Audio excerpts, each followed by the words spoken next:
Bell, Here. Curran, Here. Freely, Present. Harrison, Here. Hinkleman, Here. Majerick, Martin, Here. Scott, Here. Ballrat, Here. Werfel, Here. Yarborough, Present. Elliott. Here. Mr. Chair, you have 11 present, 1 absent.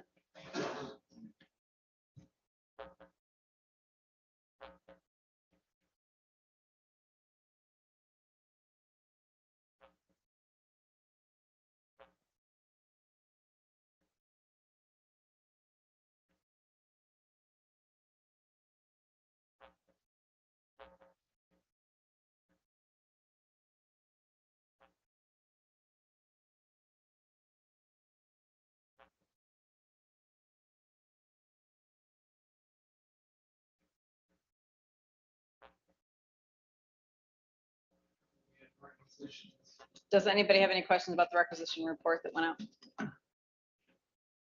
Thank you. Thank you. Sheriff Bailey, Yes. you want to talk about public safety Yeah. and Under Sheriff Height?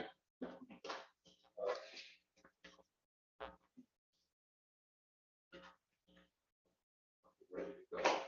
So we're gonna talk about public safety now, about incident, what that would do, for the county and how much money that would, generate if the taxpayers decide to. Oh, I'm sorry. You need Oh, There you go. is there anybody online? Yeah. Okay. So we're gonna talk about the public safety millage. I've been the sheriff for 22 years. I've asked over the years, Mac knows, about enhancing the public safety millage because it was voted in 1984 and it hasn't been enhanced since then. And so the money stayed the same, but deputies gotten raises over that. So we went from 10 deputies doing drug enforcement, down to 8. And then we're down to 5 right now doing drug enforcement because of our complaint load in the South County. I took a couple deputies and put them on the road just to keep up with the number of calls that are coming in countywide and the shortage of some of the departments in the county where, Benton Harbor used to have 6 cars on, now they have 2 cars on. Benton Township used to have 5 to 6 cars on, now they have 2 cars on. So we're being called into those areas a lot. Like yesterday, there was a PI accident, Benton Township cars were tied up, so we had to take that. So that pulls us out of the unincorporated areas. So, so the under sheriff done a great job putting a presentation together about how much money would it generate and how many more deputies would be able to put on the road and then offset some other costs that is causing some issues at the county. So Chuck, if you want to take over. Okay, so working with the county administrator, just trying to answer some questions to start with in the PowerPoint, and then if there are questions, obviously, we can answer those too. So the first obviously is what's being asked for. The request is to ask the voters to approve a 0.1004 increase to the current 3,496 public safety millage. So when it was put in place, it was a 0.35 millage, very similar to 911 before theirs got enhanced to the 0.45 that it was. So that's just a little bit of a thing for the Headley rollback that we got from Warren. So it would actually be a 0.1004 increase. So we look at what is the average cost per household. You know, we got this from Warren, the current average taxable value, which is what it goes off of for residential property in Berrien County, is $96,000. This millage increase would cost the average homeowner $9.60 annually. And that's based obviously on the average in Berrien County. The question, how much would the millage generate? So currently, the 0.3496 public safety millage, as you know, that was changed to a public safety millage from the original drug enforcement. It generates $3,102,082 annually. The increase of the 0.1004 would generate an additional $890,873 for a total, if approved for the voters, of the $3,992,955. So just a little bit about, in 1984, the millage was strictly for drug enforcement of the entire thing. And in 1991, we changed what people voted for, the verbiage, so it become a public safety millage, because we had a drug court that was funded by the state that was only going to be funded for a while. So they changed the millage so that they could fund a prosecutor, they could fund the drug lab, and some other clerical people, so it could be used for not just drug enforcement, that it could be used for the courts also. So that's in 1991, it got split up with more people.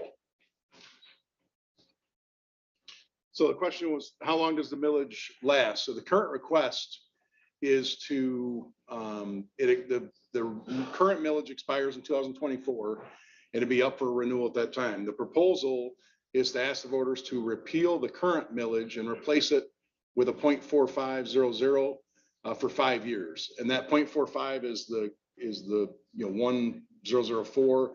It's enhancing it from basically what it was, a 3.35 to a 0.45. And to do it for a 5-year period, which would put it back on the cycle with the other county-wide millages. 911 is up in 2024 as well.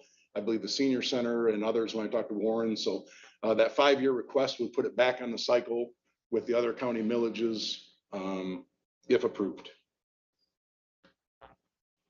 Question. Yeah. Let me go back. It says to repeal the current one.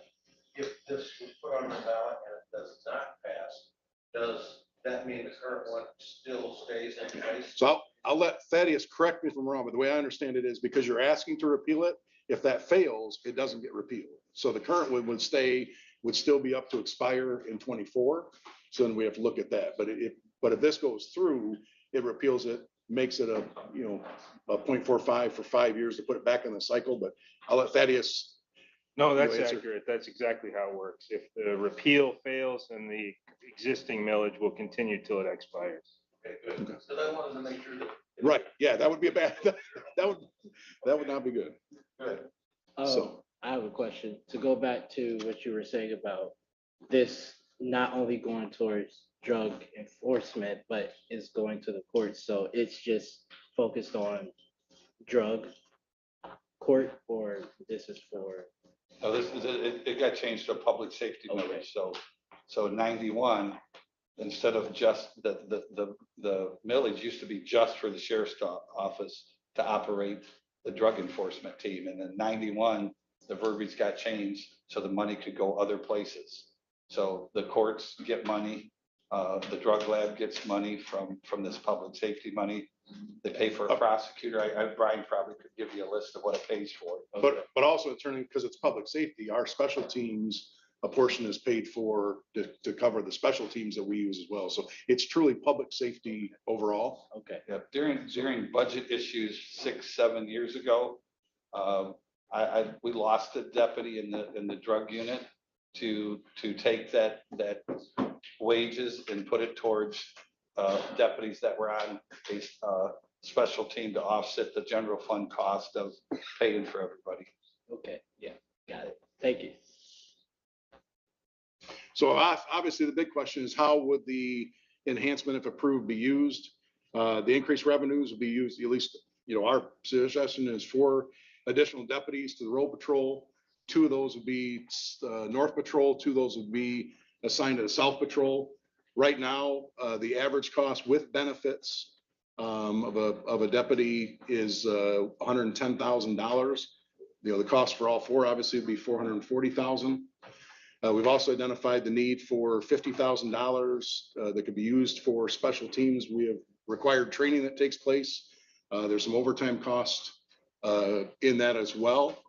And then the other thing I know has come up at budget times that we've spoke for years, the commissioners, about is the OPEB cost that for the sheriff's office that has to be accounted for and taken care of. So that would put $250,000 towards the OPEB cost. For those that don't know what OPEB, it's the other benefits besides pension. So like the biggest thing for us, the only really OPEB cost we have is retiree healthcare. So for some of our employees that are already retired, they had a great benefit when it came to retiree healthcare where they paid, $150 for them and their family. So we don't have anybody currently getting that, but there's some costs that have always been there that need to be covered. The remainder of the $150,873 would be allocated to capital projects. As you know, each year we end up going to the fund. Most recently this year, we're replacing all the mobile data terminals in the car. The computers are wearing out. So those type of things, body worn cameras, the mobile, data equipment and other capital purchases would have money associated with that. Yes, sir. The 50,000 and the 250,000, that would be an annual expense. In other words, for the life of the village, you're estimating us doing 250 toward OPEB and OPEB is roughly 50 towards special Yes. team training. And we may not So it'd be- spend it, yeah, but yes. So it'd be, if we didn't spend it, but obviously, as you know, the 250 doesn't cover all the OPEB, but Right. it helps the general fund as well with the kind of costs we have. But I think my point is that is an annual Yes. expense. It's not a one-time, and then the other 4 years you wouldn't have that expense. That's the same expense for all 5 years of the village. Yes. Thank you. Yes, sir. OPEB, 250,000. Right now, where is that being funded from out of the sheriff's department? Well, it's being funded per, it's broke up basically per deputy. There's I'd let Doug probably answer that better. There's a whole formula for it, but it gets, I'm not asking what they get in the formula. I'm talking about the funding for the OPEB. so. You Well, no, have to there's an OPEB line in our budget, which is funded, whether it's a general fund, special fund or not. And they do it per deputy in a formula. So right now it's funded out of the general So fund.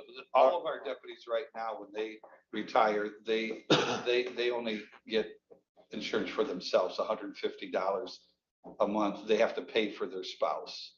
Okay, but we have a whole bunch of people retired before that they're only paying $150 because that's what the county commissioners bargained with them years ago, that once they retire, they pay $150 for their spouse and any kids they have until they got past the age that they were. So, but starting in 2013, you guys all know that no employee gets insurance when they retire. Right, and I understand all of that, but I guess the question that I'm alluding to yes, Oh, no. I was gonna try and answer that. So okay. part of this, my understanding is the OPEB that you're wanting to fund is because it is currently underfunded, Yes. right? When you look at our dashboard for the county, it is underfunded. And it has been a discussion we've had with the sheriff's department for the last several years about how we're going to increase that. And so from 2013 on, nobody receives that benefit, but through attrition is the only way that deficit is removed, or by funding it through other allocations. That's my understanding. Now we have the true expert in the room, Doug. Thank you. Well, So, but I guess to answer your question, Doug, I mean, it's in No, the that- general fund. Right, I understand. What I was trying to get to is OPEB has to deal with the retirement benefits. I think every board member here understands that. and it's underfunded. Paying for retirees' benefits out of public safety millage when it doesn't truly mean public safety. That's where I'm going with this, because if we're giving a public safety millage, then that $250,000 should go for public safety, not for retired benefits. That's all I'm saying. That was my point. And I understand the OPEB, but I wanted to know how else we fund that, because I don't think we should be funding a penny of the OPEB out of a public safety millage, because you're asking the public to pay for it. They want to be, public wants to have safety. They don't want to pay public retirement. Well, the help there is that that money's not coming out of the general budget every year to fund that. So actually, we are getting money for the police operations, you know, there, just because it's not coming out of the general budget. Okay, sure. I have no problem with that, putting money towards that, because that's money towards the general fund as far as I'm concerned, we're not taking that money out to pay. So I don't know if there's.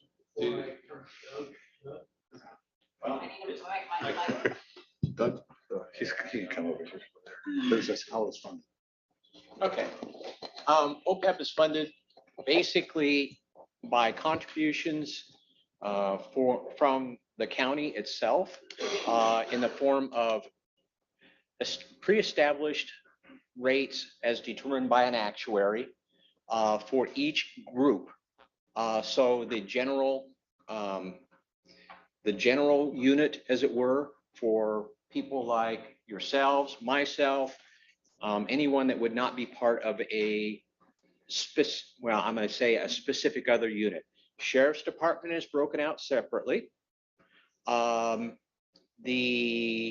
Riverwood is broken out separately, which they contribute their portion. And then what's the other one? Can't even think of it. Right, thank you. Road Department. My apology, I'm catching up here. 911 is included in the sheriff's office. Correct. As well. 911 is included as part of the sheriff's office. And it depends upon what quote unquote union groups they could be within.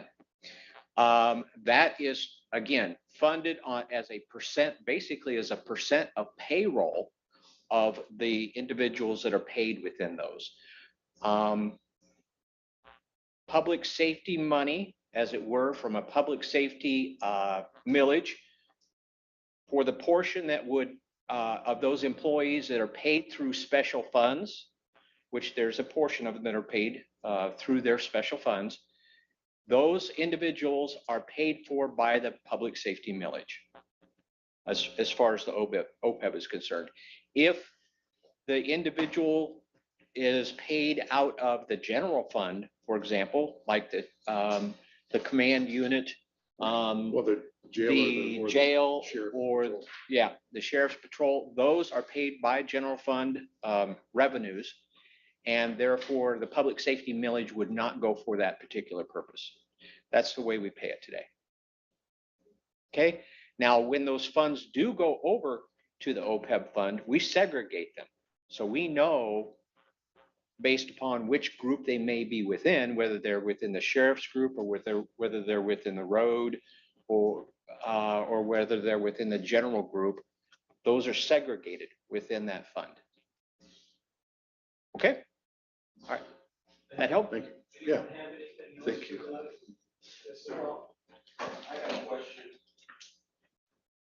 There we go. I got a question on the capital projects.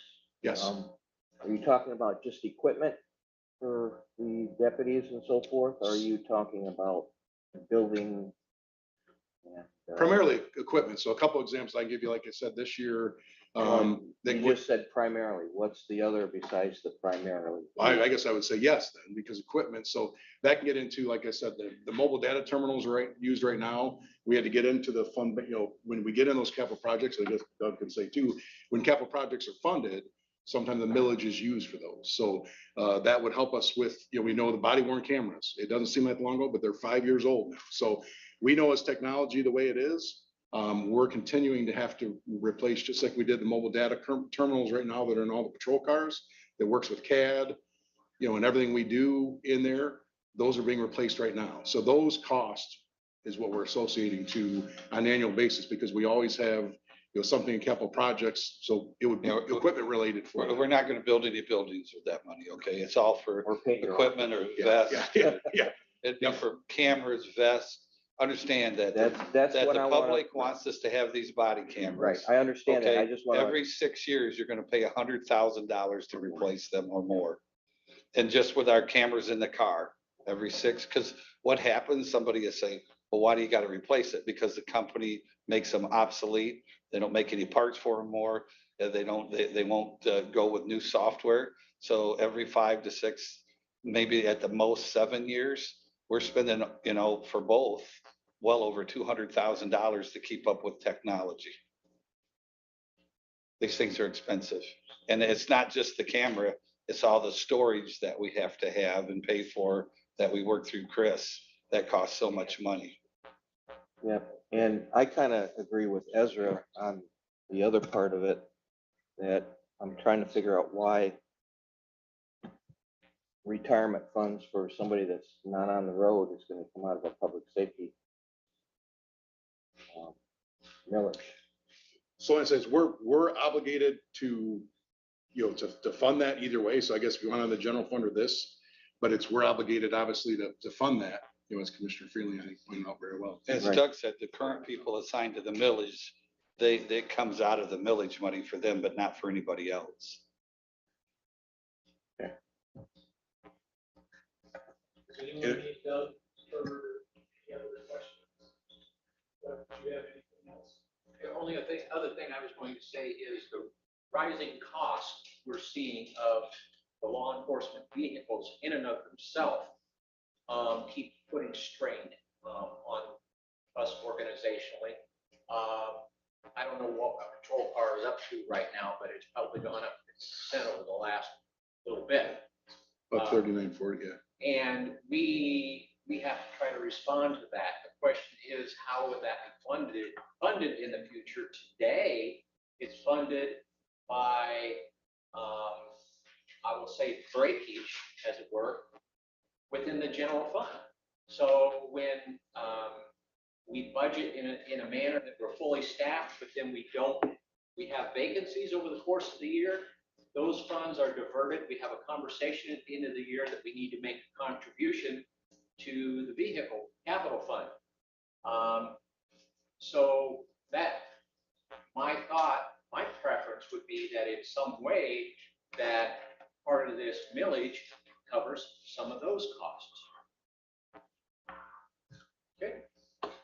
That, yeah. Did you want to finish up your slide there? You got. You're just that. I think that is the last. No, one more? Okay. One. Yeah. Yep. Okay. Two more. So that's the breakdown basically of what we identified. It just puts it in a spreadsheet form for you, but it's basically identified as what you had in the slide previously. Then the next one is the resolution, actually.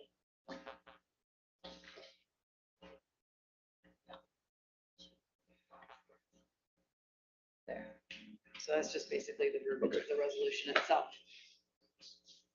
So the resolution that was prepared basically, outlines what we discussed today with the repealing the current and replacing it with the 0.45 for 5 years.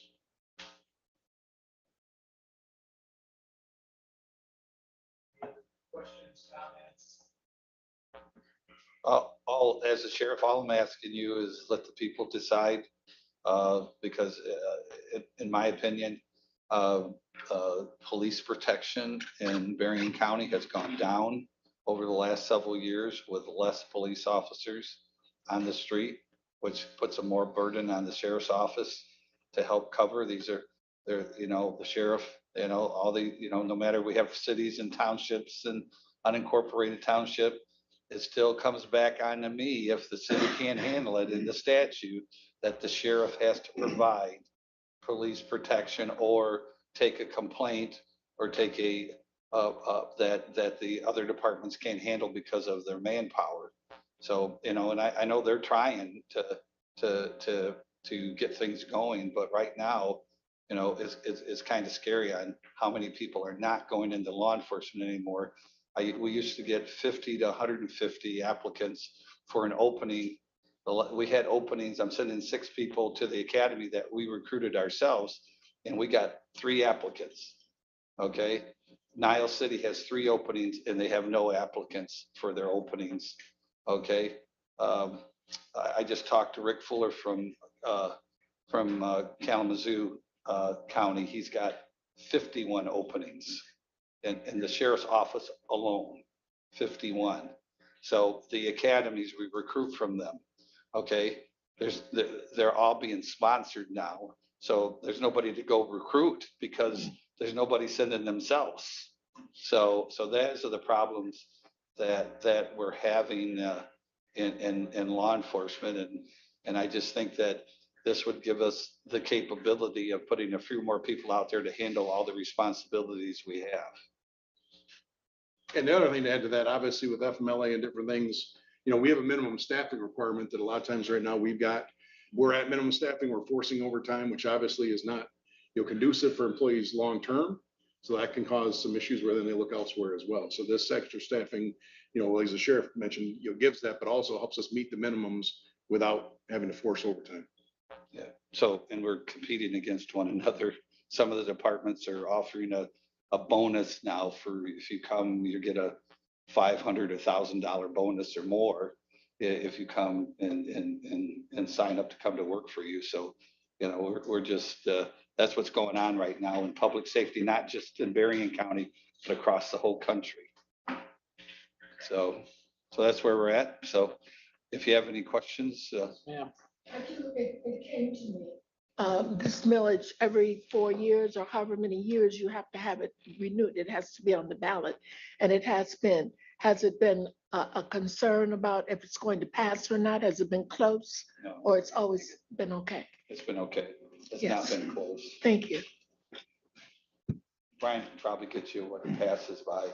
Up in the 80s, right? And across the county, I know there's never a good time to ask for a millage increase, but public safety millages have done very well throughout the county, not just for Berrien County, but municipalities of the investment in public safety. And that's whether we just had some fire ones that were on the ballot that passed as well. So public safety, we're fortunate Berrien County is very important to the residents of Berrien County.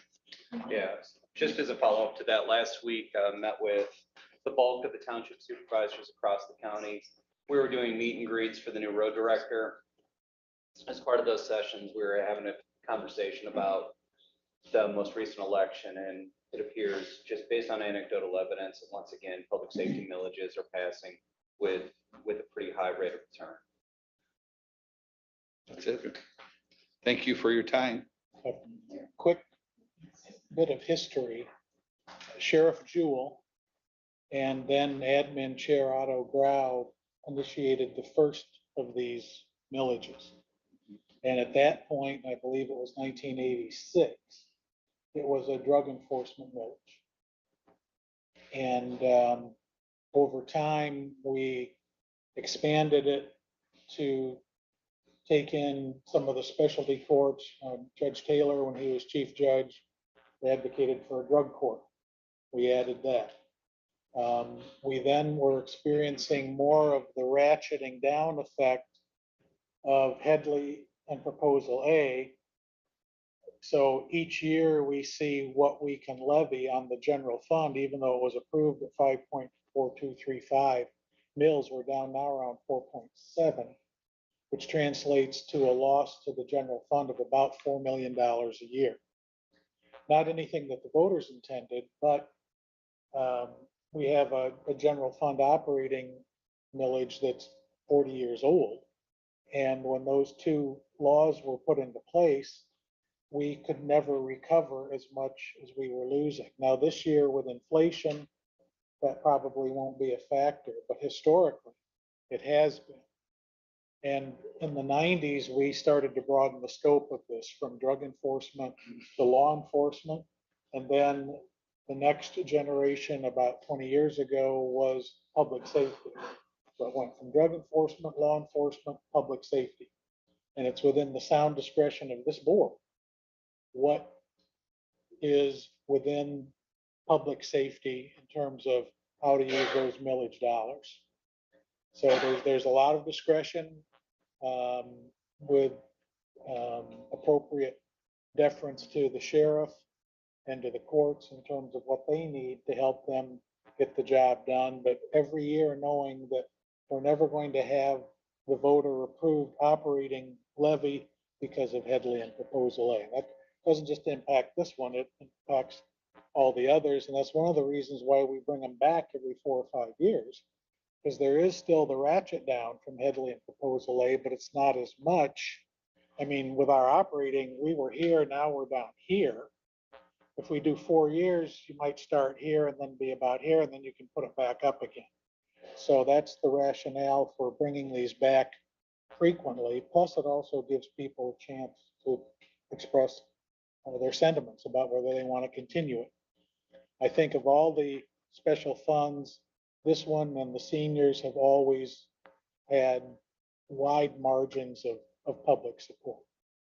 And that seniors goes back, I think, to about 30 years ago. So anyway.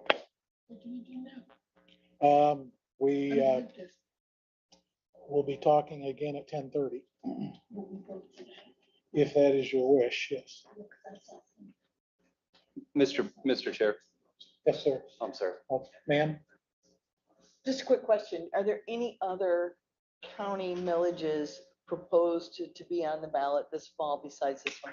No, so the 911 was a year ago. Yeah, so that'll be in 24. That's the renewal for 911. Yeah.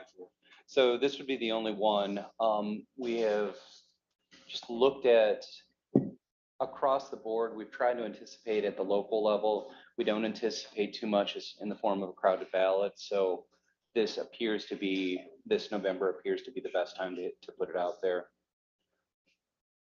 Mr. Chair, if there's no other questions on this item, I just want to have a couple of things to update the other board on. Are we all good to proceed? Okay. Okay, we're still playing a little bit of catch up on some of your agenda items. So we had originally planned on having Chris Cook speak with you all today about the trail policy. We also have Dr. Lauren Hamill, who's queued up to come back and talk with you all.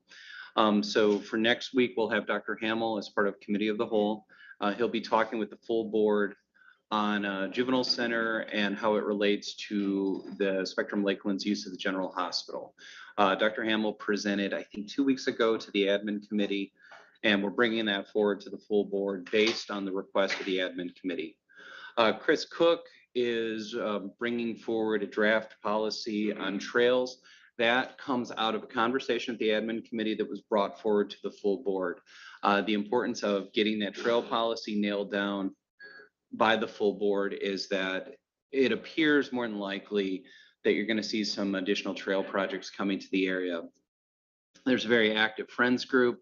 They hosted an open house just last night. The state has now set aside a very large pot of money to help with the construction of trails. What we're trying to do is just bring forward a policy that will help guide decision-making by the board on whether or not to accept grants, whether or not to construct trails, and then lastly, how those trails will be maintained, be it by the county, by the road department, by the parks, or by the local units of government. So as we get Chris in front of you, that is why we're still pushing this very actively. I think those are all my comments. Any questions from the board? Okay. Okay, public comments. We've got a couple minutes before we break for committees. Name and where you're from. Melissa Clapper, St. Joseph Charter Township. Just wanted to take a minute to congratulate Sharon, Tyler, and Sheila for overseeing another successful, safe, and fair election. They have a monumental task that they have to deal with. There are 30 municipalities that took place in this election. 62 in-person polling places, in addition to 29 separate, actually 30 separate AV counting boards. They had the monumental task, and including with all the municipal clerks, the deputy clerks, recruiting, training all the people that are required to work in those areas. And they do so. Sharon has hair yet, so she hasn't pulled it all out. So I mean, they do it with a lot of help from their staff in their offices. And I think that because we have a county and a leadership team that does a tremendous job, we overlook the fact, because we have no issues, any issues that do come up, because everybody's human, are resolved within the Board of Canvassers that is just completing their job. And so I think we just need to say thank you, because being an election inspector lately has not been an easy task. Recruiting people has not been an easy task. And it's probably not going to be for a while, but they managed to do it. And they're still standing and talking. So I just wanted to acknowledge the work that they do. And I think we all need to just say thank you to that entire group. So thank you. Thank you, ma'am. Anyone else wish to be heard? All right, any other business? Mr. Chair, just as a follow-up to Melissa's comments, you got a clerk that at your Niles meeting, I think had gone roughly 24 to 30 hours without sleep.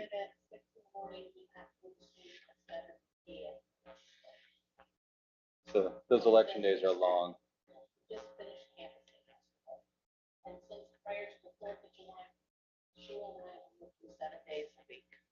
We did not have 4th of July. And we will continue because now the ballot. Thanks, Sharon.